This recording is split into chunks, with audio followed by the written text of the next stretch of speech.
देख लेते हैं। मुझे ये बताएं, काजी साहब पर बड़ी तनकीद में आप देख रहा था, बड़ी तनकीद कर रहे हैं आप काजी साहब पर, क्यों? देखिए अच्छे खासे जज हैं।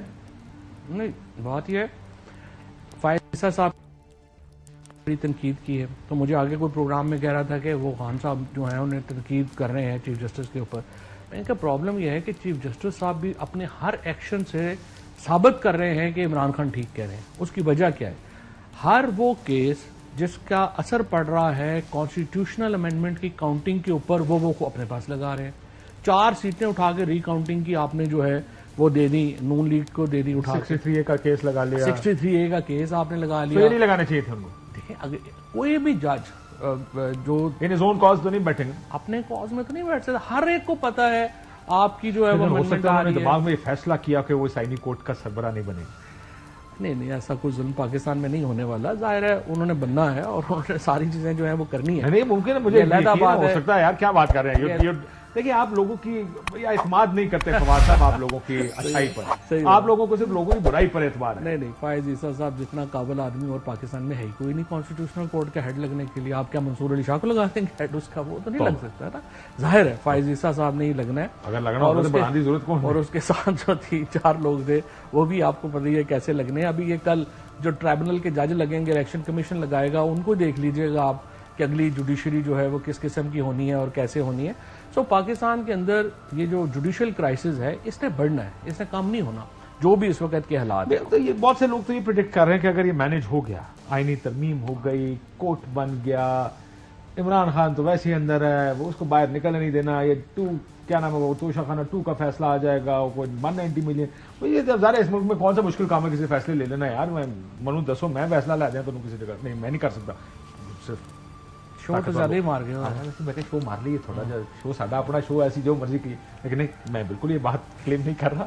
मुझे आपको पता है मैं मजाक करता हूं, मैं मजाक कर। तो इमरान खान को अगर अंदर क्या उन्हें पता की कर लेना किसी ने? नहीं, ये बात है, यही बात है। 2 साल पहले भी जो 4 प्रेमिसेस बनाए गए थे इमरान खान को हटाने के, एक की 30 दिन से ज्यादा जेल में नहीं रहेगा, वो अपना माफी खिलाफी पे आ जाएगा, नहीं आया। उसके बाद कहा गया कि कोई प्रॉब्लम नहीं है, इमरान खान जो है पार्टी खत्म हो जाएगी, पार्टी नहीं खत्म हुई। फिर कहा गया अरब बड़े खिलाफ है, इतने डॉलरों के ढेर लग जाएंगे, नहीं आए। पार्टी वैसे बहुत सारे छट गए, लोग बद गए, वोटर अवाम हो गए ना, अवाम खड़े हो गए साथ जाके। वो तो वैसे हमारे इस वक्त मतलब बहुत से लोगों को जानते भी नहीं थे कौन है कौन नहीं, वोट किसको डालने जा रहे हैं नहीं पता था। उन्हें पता था बैंगन में पा रहे हैं, जुत्ते में पा रहे हैं। इमरान खान ने एक्चुअली हुआ ये ना कि इसके बाद इफेक्टिवली पीटीआई की हद तक प्रेसिडेंशियल फॉर्म में चली गई है पार्टी का। वोट इमरान जो मर्जी है उसको देते नहीं लोग, इमरान खान को वोट देना, प्रेसिडेंशियल फॉर्म ऑफ गवर्नमेंट आ गई है वहां पे। और ये एक इस वक्त वो नहीं हुआ। अब आगे ये जो उम्मीदें हैं ना कि जी इससे जुडिशरी खत्म हो जाएगी, सबडी हो जाएगी, और हमारे खिलाफ जो इक्का दुक्का फैसले आ रहे हैं वो भी आने बंद हो जाएंगे, तो मुल्क स्टेबल हो जाएगा, इस तरह होते ही नहीं है। इमरान खान का मिलिट्री ट्रायल हुआ तो क्या होगा? अभी सलमान साहब यहाँ बैठे थे, उन्होंने कहा मिलिट्री ट्रायल होगा, ये नई अदालत बनेगी, पीटीआई के ऊपर पाबंदी का केस उस अदालत में जाएगा और ये अदालत पीटीआई पर पाबंदी लगाएगी। देखिए, इमरान खान के ऊपर अगर मिलिट्री कोर्ट में ट्रायल हो जाए, सजा हो जाए, तो अभी जो बैठे हुए हैं जज वो कौन सा मिलिट्री कोर्ट से काम है? मिलिट्री कोर्ट का क्या मतलब होता है कि जनाब वो ऊपर से फैसला आता है वो आप सुना देते हैं, यही तासुर है ना, अभी भी यही है। तो सवाल ये है कि इमरान खान के केस में तो असल प्रॉब्लम ये नहीं है कि उनको सजाएं हो रही हैं या क्या हो रहा है। असल प्रॉब्लम ये है आप ऑल्टरनेटिव पॉलिटिकल नैरेटिव क्रिएट नहीं कर पा रहे। इस हुकूमत का जो इस वक्त पाकिस्तान का क्या प्रॉब्लम है? पाकिस्तान का प्रॉब्लम यह है कि पीटीआई को आप पॉलिटिक्स नहीं करने दे रहे। नून लीग और पीपल्स पार्टी की पॉलिटिक्स ही खत्म हो गई है ये काम करते हुए। पाकिस्तान की जो 4 कुव्वतें थी जो फेडरेशन को आई वुड से कि कोई सहारा देती हैं, फौज देती है, पीटीआई, पीपल्स पार्टी और नून देती है किसी ना किसी। आपने जो है वो चारों जो है उनका जो पब्लिक परसेप्शन है उसका बेड़ा गर्क हो गया, एक को आप करने नहीं दे रहे, 2-3 का जो है वो हशर हो गया। उसकी वजह से एक तरफ अल्ट्रा नेशनलिस्ट जो हैं उन्होंने जोर पकड़ लिया, दूसरी तरफ एक्सट्रीमिस्ट ने जोर पकड़ लिया। इतना बड़ा जो पॉलिटिकल वैक्यूम है उसको आप कैसे फिल करने का क्या इरादा रखते हैं? आपने फेडरेशन को अगर पाकिस्तान को जो है वो कायम रखना है, केपी में, बलूचिस्तान में कोई आपको सिमिलेंस देनी पड़ेगी ना, कोई पॉलिटिकल ऑल्टरनेटिव बनाना पड़ेगा, कोई स्टोरी बनानी पड़ेगी, वो हमें नजर नहीं आ रही। वो मैं अक्सर डायलॉग इस्तेमाल करता हूँ ग्लैडिएटर का। आपको याद होगा एक सीन है जब वो ग्लैडिएटर अपने आप को बताता है कि मैं जनरल मैक्सिमस डेसिमस मेरिडियस। तो जब वो उसको खाना देते हैं तो एक उसका साथ जो दूसरा ग्लैडिएटर होता है खाना पहले ट्राई करता है और मजाक करता है जैसे उसमें जहर है। फिर कहता है तुम्हें मारने से पहले तुम्हारा नाम मारना पड़ेगा। मसला ये कि एक पार्टी बन गई है, वो इस तरह मकबूल हो गई है, अब उसको मारने से पहले उसको अक्सर मैं कहता हूं कि इमरान खान साहब को अगर आपने नीचे करना ना तो उनको हुकूमत दे दें।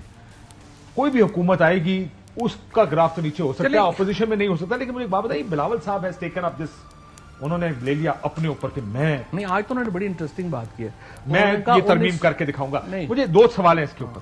पहला, लेकिन आप पहले उनका डायलॉग तो वो देखे ना, अगर वो आपके पास है तो वाला तो ना। नहीं, उन्होंने कहा कि 19वीं आईनी तरमीम करने के लिए हमें धमकी दी गई थी और ये 100% दी गई थी, बिकॉज मैं गवर्नमेंट में था। और आपको भी पता है गिलानी साहब को दी गई थी। उस वक्त पीपल्स पार्टी ने बिल्कुल लेट गई और 19वीं आईनी तरमीम करके पार्लियामेंट के हाथ काट दिए। वरना ये कहा गया था कि हम स्ट्राइक डाउन कर देंगे 18वीं तरमीम, हम स्ट्राइक डाउन कर देंगे। सो मसला ये था कि वो 18वीं तरमीम बाकी को उन्होंने कहा इतनी मुश्किल से कंसेंसस क्रिएट हुआ। आई रिमेंबर मैं बड़ा करीब से वो हम देख रहे थे जाहिर है। तो पीपल्स पार्टी उस वक्त भी लेट गई है, पीपल्स पार्टी अल्हम्दुलिल्लाह आज भी लेटी है। लेकिन अब तो पीपल्स पार्टी बिल्कुल लेट के पांव भी दबा रही है। मसला यह है कि क्या आप बिलावल को वजीर आजम बनता देख रहे हैं आप, कि उनको ये कहा गया होगा कि आप देखो what is he trying to do now? क्या ये अब पीएमएलएन का तो नैरेटिव बिल्डिंग इसकी बात कर रहे हैं या some sort of impression create करना, उनके तो बस की बात ही नहीं है। मैं वो उनसे गालियां निकलवा लो, लेकिन बिलावल ने आकर 3 दिनों में मैं और चार्टर ऑफ डेमोक्रेसी, मेरी वालदा, ये देखें जज किस किस्म के हैं। नहीं, उसमें सिर्फ ये है कि वो बार एसोसिएशन में 1-2 में गए, नैरेटिव तो उनसे भी कोई बन नहीं सकता। बिलावल बट पब्लिक एक्सपोजर तो हो रहा है ना, कि मतलब वो बात कर रहे हैं, उनके पास सरकारी वसाइल है, वो बात भी करते हैं और कोई और बात ही नहीं करेगा तो वो छपेगा भी ना। वो तो वो इतना इंपॉर्टेंट नहीं है। इंपॉर्टेंट है कोई वकील उनके साथ कन्विंस नहीं है। जो वो बातें कर रहे हैं उसमें कोई बार एसोसिएशन इसको जो है वो नहीं करेगी। तो ओनली प्रॉब्लम इज कि मैं सिर्फ आपसे ये कह रहा हूं कि पीटीआई का एक पॉलिटिकल नैरेटिव जो आप ठीक है आप उसको रखें या ना मंजूर करें, पीपल्स पार्टी और नून जो है उनको कोई ना कोई अपना पॉलिटिकल नैरेटिव तो बनाना है ना पाकिस्तान में, अगर पॉलिटिक्स करनी है। अभी आप मुझे बताएं कि नवाज शरीफ साहब का है ना नैरेटिव उनका, वो क्या फारक करते हो 80 साढ़े नाल, अब बस यही चल रहा है ना उनका। लेकिन देखे ना फेडरेशन को इस वक्त प्रॉब्लम पाकिस्तान का ये है कि जो अल्ट्रा नेशनल बैंक्रप्सी की वजह क्या है? यही वजह कि दे कांट, पॉलिटिकल लड़ाई नहीं मुमकिन अब उनके लिए। देखिए मेरा ये ख्याल है कि उनका यही एक तो प्रॉब्लम यह है कि नवाज शरीफ और जरदारी दोनों 90s की पॉलिटिक्स करते हैं। उनकी अब तक सुई उसी पे अटकी हुई है कि इलेक्टेबल्स हमारे साथ होंगे, पैसे हम उनको दे देंगे और अब हम सीटें दे दें। 30 सीटें जरदारी साहब जो है मार्क करते हैं इंटीरियर सिंध की इसके ऊपर। प्रॉब्लम यह है कि पाकिस्तान के अंदर जो मुशर्रफ साहब के दौर में जो सोशल चेंज शुरू हुई और जिसको फिर इमरान खान ने पॉलिटिकल चेंज में ट्रांसफॉर्म किया, उसके बाद ये किनशिप की इंपॉर्टेंस नहीं रह गई। अच्छा, they are unable to understand this social and political change of Pakistan. उनके अभी भी आप देखें ना, एवरेज एज पीएमएलएन में और पीपल्स पार्टी में 70 साल है लोगों की। अगरचे बिलावल भुट्टो पीपल्स पार्टी में इस वक्त चेयरमैन है, लेकिन उनके भी सारे लोग जो एडवाइजर देखें, जो लोग देखें ना, वो सारे नई डेमोग्राफी वगैरह वगैरह वो सब समझ, किसी को नहीं पता। आई कांट इमेजिन उनको तो इसलिए नहीं उनको समझ आती है, वो कुछ कर नहीं सकते। देखिए ये बात भी आपकी गलतफहमी है।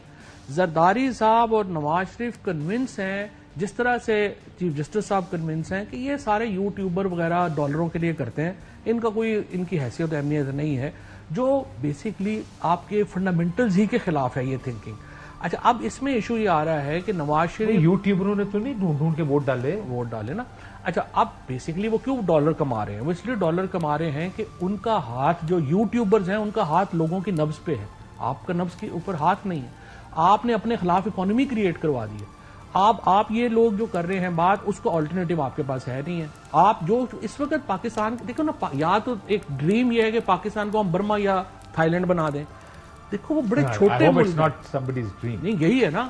आपने सोशल मीडिया बैन कर दिया, आपने कोर्ट्स को फतह कर लिया, आपने अपनी ओपोनेंट पॉलिटिकल पार्टीज को अंदर कर दिया। लेकिन ये निजाम हम खत्म नहीं कर देंगे। इस निजाम में उम्मीद कहां बचेगी? ब्रेक के बाद मुझे बताएं, लेट्स से जो आप कह रहे हैं कि सोशल मीडिया बंद है, पॉइंट में मुकम्मल करना चाहता हूं। देखें, वो इसलिए मुमकिन नहीं होना, उनकी आबादी बड़ी छोटी है। जिस तरह बांग्लादेश को हम कहते हैं ना कि वो 97% जो मुल्क है वो एक ही लिंग्विस्टिक, उसकी लैंग्वेज इशू नहीं है, फैक्शनलिज्म नहीं है, प्रोवेंशलिज्म नहीं है, इवन सेक्टेरियनिज्म नहीं है।